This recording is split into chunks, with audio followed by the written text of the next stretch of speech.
1. Question: what is the difference between put and post requests in API testing?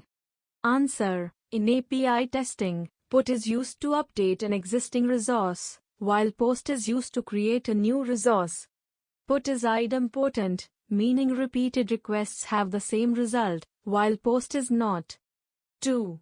Question: how do you handle rate limiting in API testing? Answer: rate limiting ensures that an API is not overwhelmed with too many requests.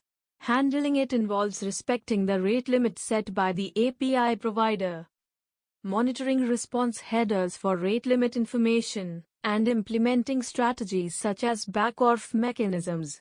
3. Question: explain the concept of content negotiation in API testing.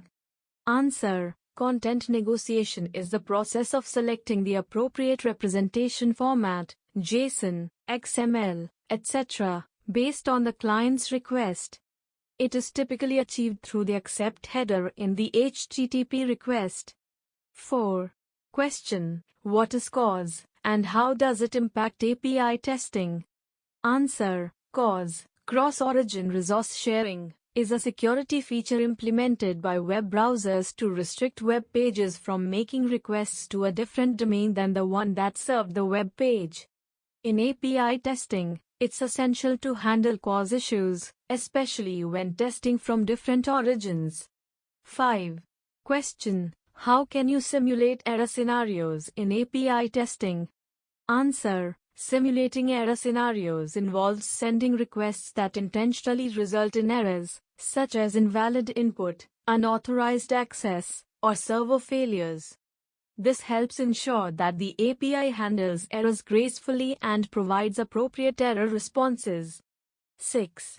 Question: what is the purpose of the options HTTP method in API testing?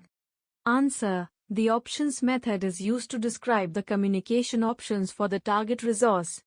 In API testing, it is commonly used to check the allowed methods and other information about a resource. 7. Question: how do you ensure data integrity in API testing? Answer: data integrity in API testing involves verifying that the data sent and received through the API remains accurate and unchanged.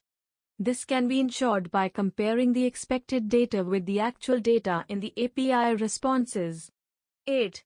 Question: can you explain the concept of idempotence in the context of API methods? Answer: an idempotent API method produces the same result regardless of how many times the same request is made.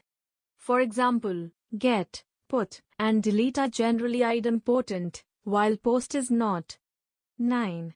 Question: what are the advantages of using JSON Web Tokens, JWT, in API authentication?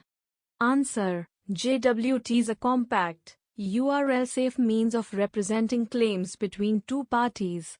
Its advantages in API authentication include being self-contained, allowing for the transmission of information, and being easy to verify. 10. Question: how do you handle pagination in API testing? Answer: pagination is often used in APIs to limit the number of records returned in a single response. Handling pagination in API testing involves making multiple requests using pagination parameters, such as page and per_page, to ensure all data is retrieved and validated.